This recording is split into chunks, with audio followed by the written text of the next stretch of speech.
Welcome to Beyond the Breakwater, where just beyond the crashing waves of fear, discomfort, and doubt lies the greatest potential for life transformation. We want to guide you into the open waters where the calculated risk you take becomes the turning point for you or your organization to thrive. So draw up your anchors and prepare for departure in this week's episode of Beyond the Breakwater.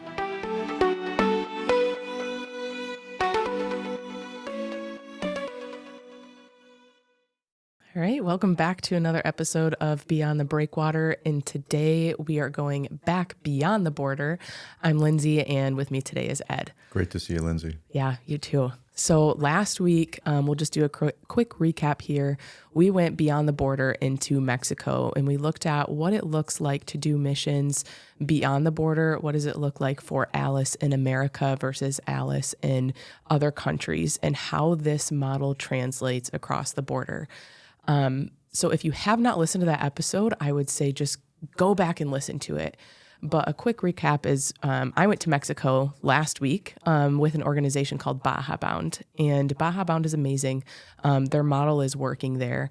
They work with families overseas about 90 miles south of the border. And these families are living in unsafe conditions. They're living under tarps, and they do own this plot of land. That's a condition that they have to build a house for these families. So they have some skin in the game, and then they bring in groups as the labor and to provide the materials for these families to build them a house. And the family works with us as well. So it's not just us showing up, building the house, and then we leave. But the families really have some skin in the game between owning that plot of land as well as working with us. They find other ways to exchange values. Like, for example, we had the father of our household bought everybody pop for lunch one day. And that was probably with money that he didn't have. So these are working families, and they're just working with groups to get a home. So last week, as we talked about missions and kind of some of the dangers that can exist when we're not checking our motives and checking how we are working with these families, or the people in the land, it can cause some harm. And I think as the listener who maybe they have been on overseas missions every single year, maybe they are overseas currently and they've been there for a long time, I think they can listen to it. And all of the work and the groundwork that they've done may have just felt like it was ripped away, and like, there's just some feelings of dissonance and tension. But we want to address that today. So Ed, can you kind of share, what does it look like for churches that are missional overseas? What does everything that we just shared last week have to do with the church today? Yeah, there's a lot to talk about with this, Lyndsay. I know this is maybe like a second podcast from what we talked about last week, but I think there's some really key things that we didn't address. I think we really need to address at the concept of what we're talking about overseas applies in a local community. These are principles and concepts. And the hard part is when we apply what we think is best, and then we apply that into another country. So churches that are going overseas, I mean, I want to applaud their efforts to say, we're going to go overseas and we're going to help. But you have to know that in your own community or going to another country, you can have the best of intentions, but you can actually hurt people. And we've talked about it in our culture that when you do a food giveaway and you're providing food for people that can provide for themselves, are you hurting or are you helping? There's a whole book, When Helping Hurts, and the whole purpose of that book is that it's so easy to fall into the trap of, I think I'm helping, but I'm actually hurting. Well, we can apply that right overseas. There's a book, another great book for anybody who does any overseas missions. They should look at Toxic Charity, which is the most interesting book. I'll just tell you the context of it. I was reading this book, and it was about putting water systems in overseas for communities. And I'm reading this book called Toxic Charity about putting water systems in when I'm in Peru. So I'm traveling around Peru and I'm seeing the water systems, and I'm reading this book saying, this is not the way to do this, because like that would be an example of going into a community saying, you need a well, we're going to help you with a well. You put the well in and then you leave and you're like, look at what we did. We gave them fresh water. They needed fresh water, except they didn't do it for themselves. They didn't know how to put it in. They have no access to the parts. And oftentimes what happens is those fall into disrepair in time because they weren't part of the solution for their own lives. It was a solution that was given to them.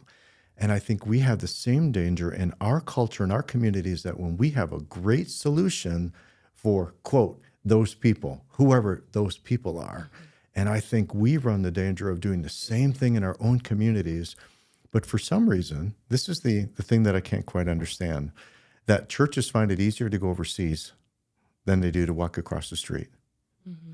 And so I know a lot of churches that are doing a lot of overseas missions. But I'm not so sure that they're really helping. It depends on what they're going to do. And I don't want to discount missions. Don't get me wrong. I think there's a way, there's a good way and there's a bad way. In our own communities, there's a good way and a bad way. There's good charity, there's bad charity.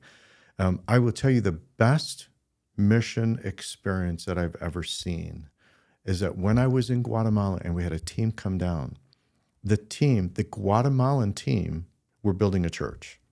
This was their church, their supplies. It was their everything. And we came down as Americans as labor. They had to teach us how to do everything. It was crazy.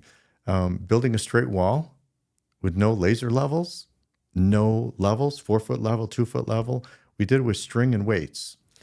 And the hard thing for the Americans is that it was easier for us to go buy rebar, okay, which is what you put it into concrete to reinforce it. But not the Guatemalans. You know what they do? They take the old building, because it was an old building that they tore down, and they gave us hammers. So imagine, just picture this. Engineers and doctors and all these people that we brought with us are hammering concrete, trying to get all the concrete off of the rebar because you reuse the rebar. Mm.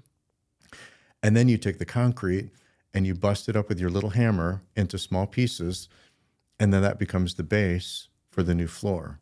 That is resourceful. I cannot tell you how many times I heard people come up to me and say, for pizza, can we just go buy them rebar? And we could buy them a load of like gravel. And see, we were trying to apply our American ways, like time is everything. Mm-hmm. Efficiency matters. Mm-hmm. No, time doesn't mean anything in Guatemala. Materials mean everything. Mm-hmm. So you save and you recycle every piece of material that you have. So you see, you know what the Americans came down? Hands in their pockets. And I know we've talked about that. We'll talk more today. But they came down, hands in their pockets, gave nothing, only their time. Mm-hmm. It was the Guatemalans' project. It was the Guatemalans' building. It was the Guatemalan supplies. And all we did was we just came and provided free labor. And it's crazy. These are brilliant people that we brought on the trip. Mm-hmm. But they had to teach us how to do it. Yeah, I think that's huge. And I think when we're talking about other cultures, so there is a need for both. There's a need for doing ministry and serving your community here locally, but that's not to discredit the work that is being done overseas, or where churches feel they are led overseas or people feel they're led overseas.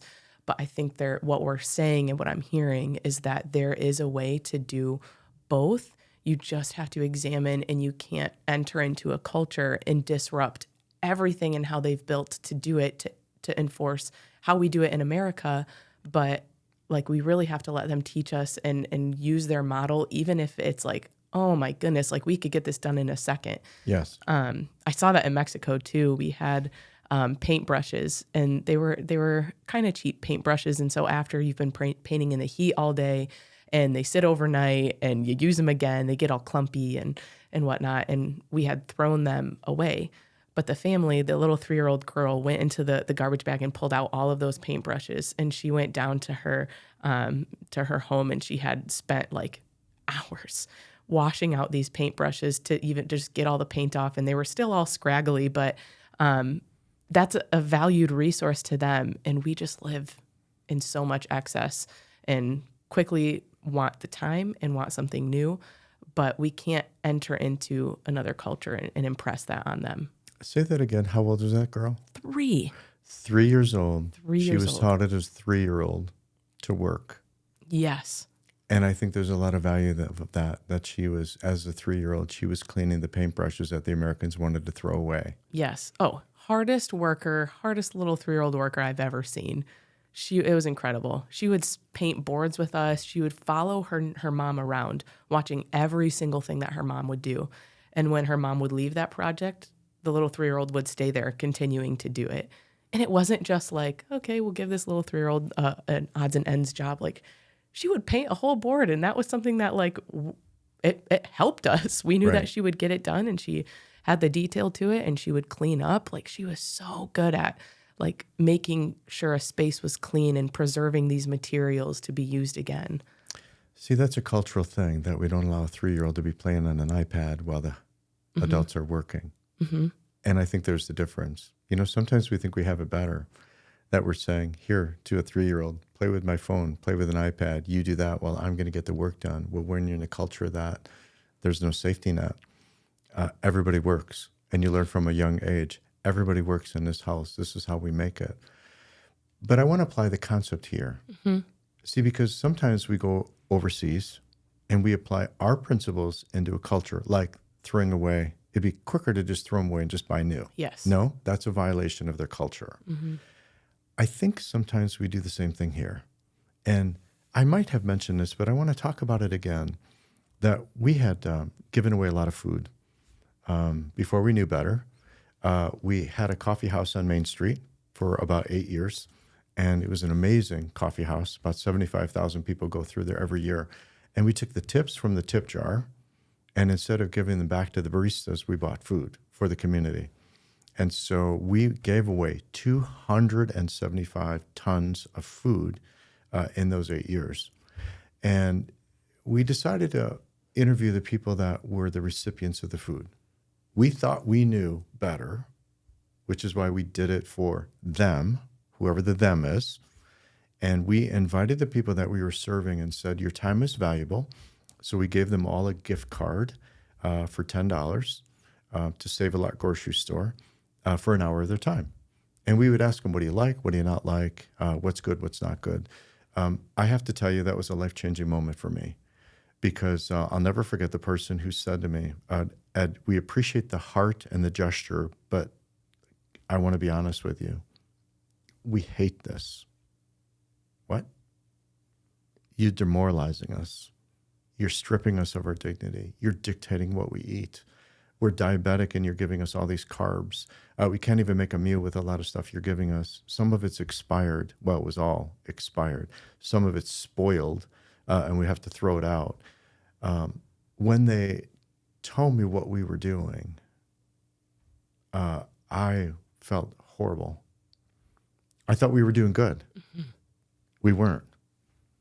See, I think sometimes we have this attitude that we know better. We know how to do it for somebody. And it was from that conversation that I said, what do you want? And that's when the person said, I'll tell you exactly what we want. We want a store we can afford. And I said, what does that look like? She said, just affordable. We want to do it. We want to buy our own food. We just want to do it ourselves. We don't want you doing it for us. We don't want to feel that way, like we're getting a handout. That was the last food giveaway we've ever done. And it took a year. We didn't know the first thing about food. I didn't know the first thing about nutrition. And we spent a whole year trying to figure out how to do a store that they can afford. And we started out, funniest thing, we started out with 50 pallets in a store. And some other time we'll talk about the ins and outs of this, of how we did it, because we think others need to learn how we did it so that they can learn from our mistakes. We had 50 pallets of food, and people come in, and we would just charge a nickel over what we're paying for it. And now, scan ahead, 7 years later, instead of 50 products, we have about 1,500 products. And we're about to move into a new building that's 5 times bigger than what we currently have. And so it's expanding greatly, but the concept and the principle is the same, that let people teach us on how to serve them, and don't do anything for them that they could do for themselves. And the only thing that we really want to provide is ourselves. So now, just a little bit about hands in a pocket, because I can't speak about this enough. It could be a whole podcast, okay? It really could. It could be a whole book. Because what Miguel Antonio Manuel taught me in Guatemala is that you can never give enough of yourself. Give your love, your compassion, your time, your understanding, your labor, your wisdom, your counsel, your support. Just don't give anything. Put your hands in your pockets. If everybody put their hands in their pockets and let's just say group exercise, put everybody in a room, have everybody put their hands in their pockets. How do you care for each other? Yourself. You give yourself. And you talk and you help. And you could do all these things, but you don't have $1 to give, nothing. When a church gets their arms around, put their hands in their pockets, you get to help people in a whole different way. Can I challenge that for a minute? Yes. So what about when God calls us to be good stewards of the blessings that he's given us? I think it's a defense or a response to that is like, well, God has blessed me with abundant resources. I want to give that so that others can be blessed. I don't just want to sit on the resources and the assets that the Lord has blessed me with, but I want to put them to use. I want them to put them to work. So how does that model apply? Like, how does the hands in the pockets apply when I have stuff to give? Yeah, I think that's a really good question. I think we're talking about two different things here. The person who has resources, for example, we talked about the food center, the Bridge Food Center, right? We're going into a building 5 times bigger. We need shelves. So you can buy shelves, but you're not giving it to a person individually. You're not disrupting the culture. You can buy floor. You can buy checkout stations.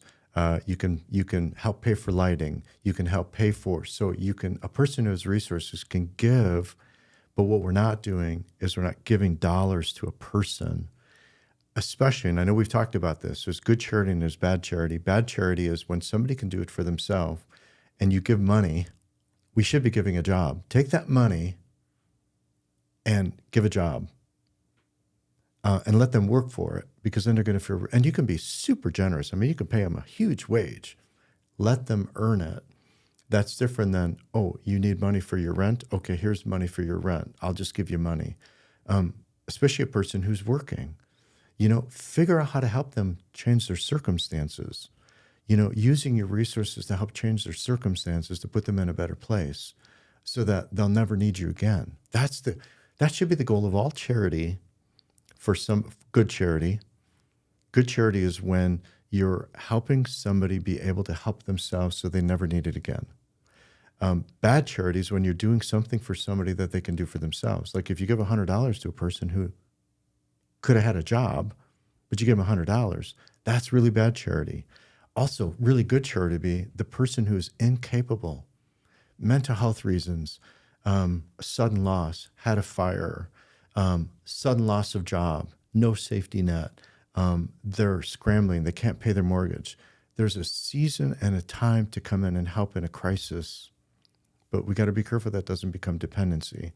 There's a time for somebody who's no longer able to work, or let's just say they got disabled and had no insurance and have nothing. They got all these medical bills. That's good charity. Like, we're going to help you because you're no longer able to do something. So let's help you get you out of debt so that you're not buried with this debt so that you can live a productive life. So I think we just have to look and say, all right, put your hands in your pockets,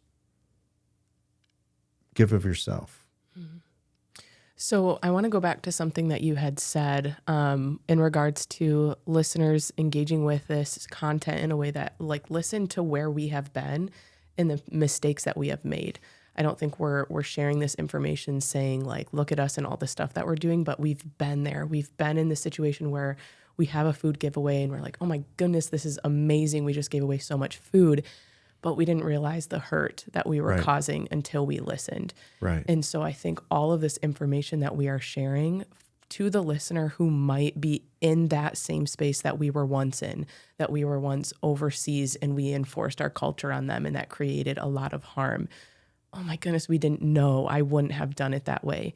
So how can you speak to maybe the church worker or someone who might be examining their ministries? Maybe they have a food giveaway and it's like, I thought we've been doing so much good. Or maybe they are looking at it and they're saying, no, but this is really good. Like, Sam comes in every single week and we have that relationship with him and he's so grateful for the food that we're giving him.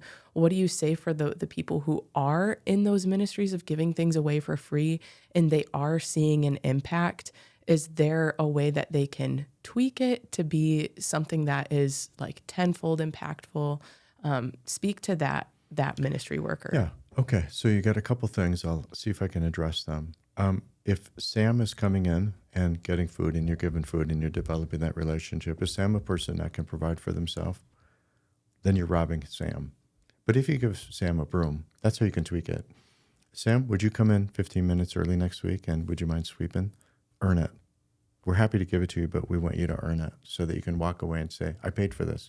Like Cokes down in Mexico, paying for the labor to build the house. See, it's not a lot. It doesn't take a lot, but it takes an intentionality to tweak something that you're currently doing.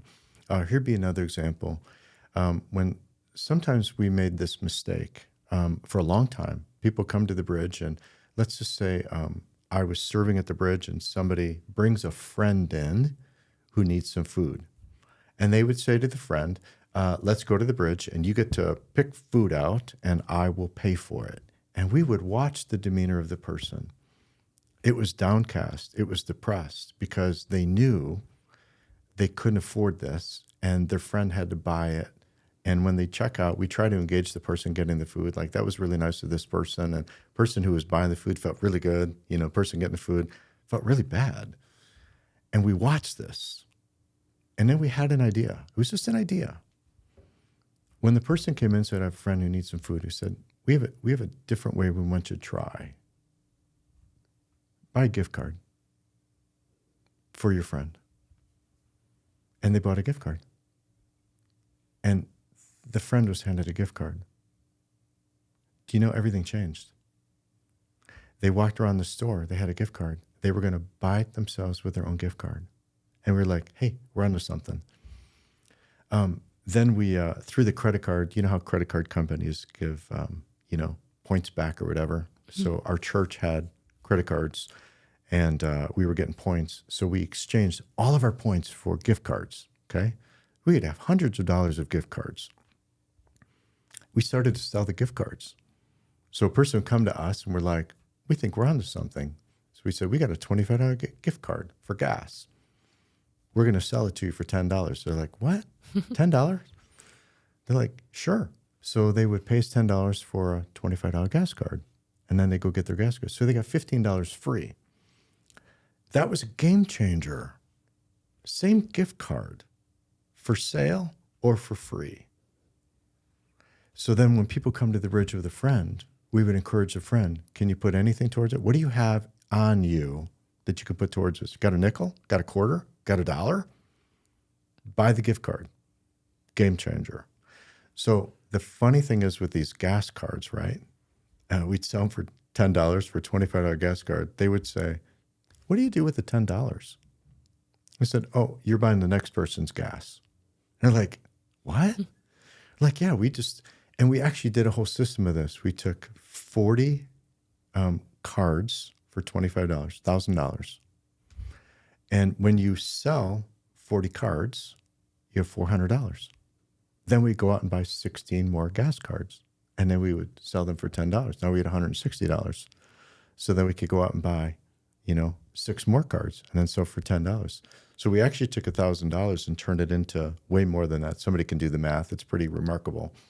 And we were on to something. See, it's the same gift card. Tweak how you're doing it.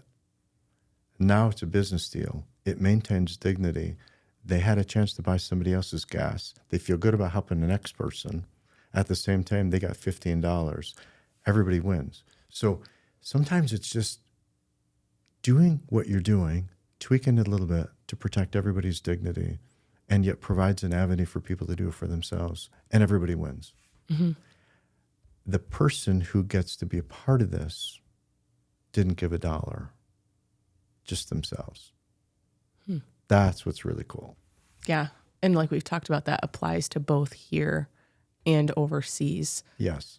Yeah. So I think that's kind of what we're trying to get at, right? When we're talking about doing missions overseas, when we're talking about doing missions here, both can be done, do you think that the church ever exists for just being overseas? Is there a challenge for the church to be doing both? I think it's easier for churches, just my experience. I watch around the community. We have churches all over our community. There's 100 churches in our community. It's amazing how many of them go overseas. Mm-hmm. But it's amazing how few of them doesn't want to walk across the street to help somebody in our own community. I think, truth be told, nobody can outlocal the local church. We know our community. We know our community, our people, our culture, our needs, and the church is in the best possible place to meet the needs of the people in their own community better than anybody else. Mm-hmm. And when we try to go into another culture, another community, another country, another somewhere, thinking that we know how to do ministry there better than they do, my goodness, think about the potential damage that can happen from that. Mm-hmm. But if churches would take the experience of overseas, this is why, what I love about going overseas on mission trips is what you come back with. See, that when the team comes back, churches should be saying, what did we learn there that we can replicate here in our own community to help change lives right here? Instead of 1 week a year, how about 52 weeks a year? And take the learning from somewhere else and put it into practice here. And I know we'll talk along the way more about this, but I will tell you almost everything that we are doing right now in our local community is based upon everything that I learned conceptually and in principle in Guatemala. Put into practice those concepts here. The concepts work everywhere, Lyndsay. The principles work everywhere. You just have to tailor make them for the culture and the people and the community for the greatest effectiveness where you're doing the most help and not hurt. Mm-hmm. Yeah, that's great. And I know we're coming up on the end of our podcast episode here. So I'm going to put you on the spot with a call to action. Is there something that you can think of that maybe the local church and the local listeners can do before they leave? What I would do is I would ask, as the local church, what is the current practices of the church where they're attending? When somebody walks in the door and says, I need help, what's the process? And I think they should look at the process and say, is there a way that we can use the same process but tweak it? Is there a way that we can help people without a handout? Is there a way that we can help them by encouraging them and not robbing from them? So I think this one, the call to action is, I think they have to learn. Mm-hmm. What are you currently doing? And you got to know what you're currently doing. Because then from there, then you could decide, is there something that we can do to change this? On a quick example, we had another church that came to us because they're doing a pantry. Everything's free. And I encouraged them, just come check out what we're doing. And they did. And then they went back and they made some little tweaks. And they started to make little changes that are having huge ramifications because they're doing the same thing a little different. But they had to learn another way so that they can put it in practice. So find out what your local church is doing if you're part of a local church. If you're not, find out what the resources are in your community and see how they're doing it. Or call a church. Mm-hmm. Hey, how do you help people? Yeah. I'm just curious. I don't go to church. I don't go to your church. How do you do? If I walked in the door and I need $100 for my rent payment, what do you do?